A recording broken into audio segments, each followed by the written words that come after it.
गोरखपुर नाम का एक गांव हुआ करता था। उस गांव में ज्यादा लोग नहीं रहते थे। उस गांव में एक गर्भवती विधवा औरत रहती थी। उस औरत का नाम कमला था। कमला अपने घर में अकेली रहती थी।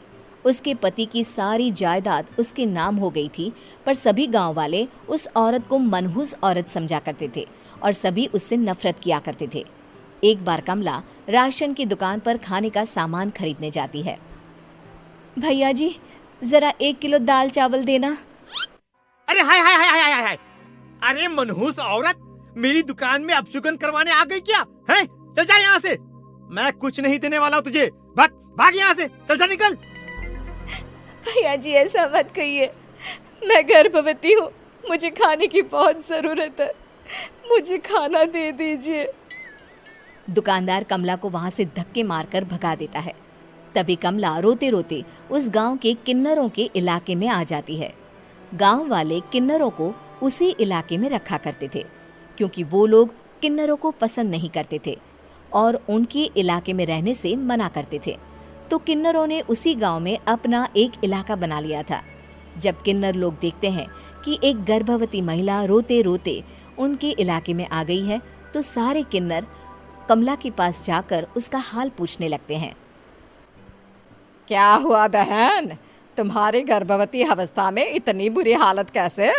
तुम रो क्यों रही हो? तुम डरो मत, हम तुम्हें कोई नुकसान नहीं पहुंचाएंगे। तुम शांत होकर सब बताओ कि हुआ क्या है। मैं कमला हूँ, मैं गांव के दूसरे इलाके से आई हूँ। 2 महीने पहले ही मेरे पति की मौत हुई है। मुझे गांव के लोग मनहूस मानते हैं, क्योंकि मैं विधवा हूँ और गर्भवती भी। वहाँ के लोग मुझे खाने के लिए कुछ बेचने के लिए भी तैयार नहीं, जिससे मेरा गुजारा नहीं हो रहा था। कोई बात नहीं कमला, हम तुम्हारा ख्याल रखेंगे। किन्नर लोग कमला को एक खाली घर में रहने के लिए जगह दे देते हैं और उसकी देखभाल भी करते हैं। कुछ ही महीने बाद कमला अपने बच्चे को जन्म देती है, पर अफसोस, कमला बच्चे को जन्म देते ही अपनी जान गंवा देती है। जब सब किन्नर बच्चे को देखते हैं तो बहुत खुश हो जाते हैं, क्योंकि वो बच्चा भी किन्नर ही था। कमला ने एक किन्नर बच्चे को जन्म दिया था। अब इस बच्चे की देखभाल कौन करेगा? हम तो इस बच्चे को गांव के दूसरे इलाके में भी नहीं भेज सकते। और तो क्या हुआ, इस बच्चे की माँ नहीं रही तो हम इसे पालेंगे। अब ये हमारे इलाके में रहेगा, हमारे साथ रहेगा। फिर वो किन्नर उस किन्नर बच्चे को गोद ले लेते हैं, उसका नामकरण कराते हैं। उस किन्नर बच्चे का नाम शक्ति रखा जाता है। देखते ही देखते शक्ति बड़ी होने लगती है। उसके रंग रूप बहुत सुंदर थे। वो बहुत सुंदर किन्नर दिखती है। एक दिन शक्ति एक किन्नर से पूछती है, माँ जी सुनिए ना, ये गांव के दूसरे इलाके में भी तो लोग रहते हैं, तो हम वहाँ क्यों नहीं जाते? हम उनसे अलग क्यों रहते हैं? शक्ति, क्योंकि वो लोग हमारे जैसे नहीं, वो लोग हमें पसंद नहीं करते, इसीलिए हम उनसे अलग रहते हैं। क्यों? वो हमें क्यों पसंद नहीं करते? मुझे एक बार उस इलाके में जाना है, मैं एक बार वहाँ जाकर घूम कर आऊँ। शक्ति, खबरदार, जो तू उस इलाके में कभी भी गई तो अपनी जान नहीं गंवाना चाहती तो उस इलाके में कभी कदम भी नहीं रखेगी, समझी? इतना कहकर वो किन्नर वहाँ से चली जाती है। शक्ति उस किन्नर की बात सुनकर बहुत रोती है। माँ जी, ऐसा कैसे कह सकती हैं? उन्होंने इतनी सी बात के लिए मुझे इतना डांटा। अब तो मैं उस इलाके में ज़रूर जाऊंगी। फिर एक दिन शक्ति गांव के दूसरे इलाके में चुपके से जाती है। ये लोग तो हमारे जैसे ही इंसान हैं, तो ये हमसे नफरत क्यों करते हैं? जब शक्ति उस इलाके में पहुंचती है तो गांव के सारे आदमी उसके रूप से मोहित हो जाते हैं। वो लोग ये अंदाज़ा नहीं लगा पाते कि वो किन्नर है। शक्ति की सुंदरता देखकर सारे गांव वाले उसकी तारीफ करने लगते हैं। तभी गांव का चक्कर लगाने गांव के जमींदार का बेटा हर्ष वहां पहुंचता है। हर्ष भी दिखने में बहुत सुंदर होता है। जब हर्ष ने शक्ति को देखा तो वो भी उससे मोहित हो गया, और जब शक्ति की नज़र हर्ष पर पड़ी तो वो हर्ष को देखकर मोहित हो गई। आपको पहले कभी इस गांव में देखा नहीं। इस गांव में आप नए हैं क्या? जी नहीं, वो मैं बस। तभी शक्ति बोलते बोलते रुक जाती है और मन में सोचने लगती है, अगर मैंने इनको बता दिया कि मैं दूसरे इलाके से आई हूँ तो वो समझ जाएंगे कि मैं किन्नर हूँ, इसलिए मुझे इनसे झूठ ही बोलना पड़ेगा। शक्ति हर्ष को कहती है, जी हाँ, मैं इस गांव में नई आई हूँ, यहाँ अकेली रहती हूँ। वैसे आप कौन है?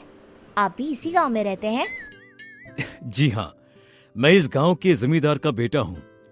आपको किसी भी चीज की जरूरत पड़े तो आप मुझे बता देना, मुझे अच्छा लगेगा। ऐसे ही शक्ति और हर्ष एक दूसरे से रोज मिलने लगते। वो दोनों अपने प्यार का इजहार करने एक दूसरे से मिलने जाते हैं। तभी शक्ति का पीछा करते करते एक किन्नर वहां आ जाती है। शक्ति, शक्ति, मैं तुमसे बहुत प्यार करता हूँ। मैं तुमसे शादी करना चाहता हूँ। क्या तुम मुझसे शादी करोगी? हाँ हर्ष, मैं तुमसे शादी करूँगी, पर मैं तुमको अपने बारे में एक सच्चाई बताना चाहती हूँ जो मैंने तुमसे छुपा कर रखी है। तभी उनके बीच में ही वो किन्नर आ जाती है। शक्ति, तेरी हिम्मत कैसे हुई ऐसा करने की? वो किन्नर शक्ति को खींचकर गांव के जमींदार के पास ले जाती है। हर्ष भी वहां शक्ति को बचाने के लिए पहुंच जाता है। जमींदार शक्ति और हर्ष के प्यार के बारे में सुनकर गुस्से में आ जाता है और शक्ति को गांव के बाहर निकालने की सजा देता है। शक्ति ये बात सहन नहीं कर पाती और कुएं में कूदकर अपनी जान दे देती है। जमींदार हर्ष की शादी गांव की एक लड़की से करवा देता है, पर हर्ष इस शादी से खुश नहीं होता। शक्ति अपना बदला लेने के लिए मरने के बाद किन्नर चुड़ैल बन जाती है। अब मैं इन गाँव वालों को नहीं छोड़ूंगी, अब इनसे मैं अपने प्यार का बदला लूंगी। किन्नर चुड़ैल गांव वालों को परेशान करना शुरू कर देती है। एक बार वो रात को गांव के खेतों में पहुंच जाती है और वहां आग लगा देती है। सारी फसल जल के राख हो जाती है।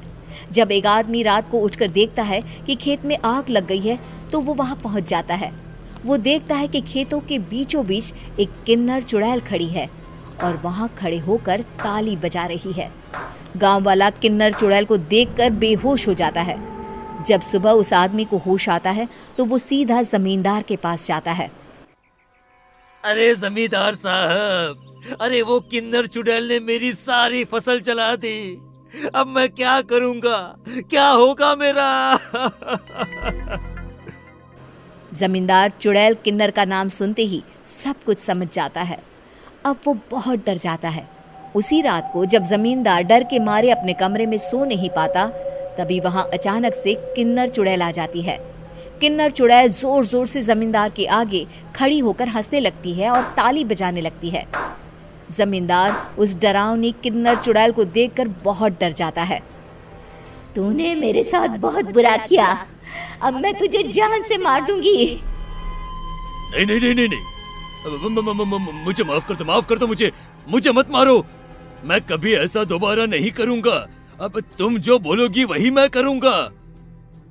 ठीक है, मैं चाहती हूँ कि किन्नर इलाका गांव के इलाके से जुड़े और गांव का कोई भी आदमी किन्नर समाज से द्वेष ना करे, उससे नफरत ना करे, नहीं तो मैं सारे गांव को मार दूंगी। और तुम गांव में एक नया कानून बनाओ कि अगर किसी ने भी किन्नर समाज को हानि पहुंचाने की कोशिश भी करी या इनसे भेदभाव करने की भी कोशिश करी तो उनको कड़ी से कड़ी सजा मिलेगी।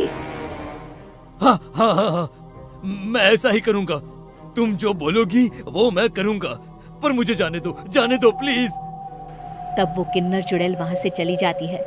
गांव का जमींदार किन्नर चुड़ैल का कहा मानते हुए दोनों इलाकों को एक कर देता है और नया कानून भी लागू कर देता है। तब से वहां किन्नर समाज और बाकी गांव वाले शांतिपूर्वक रहने लगते हैं।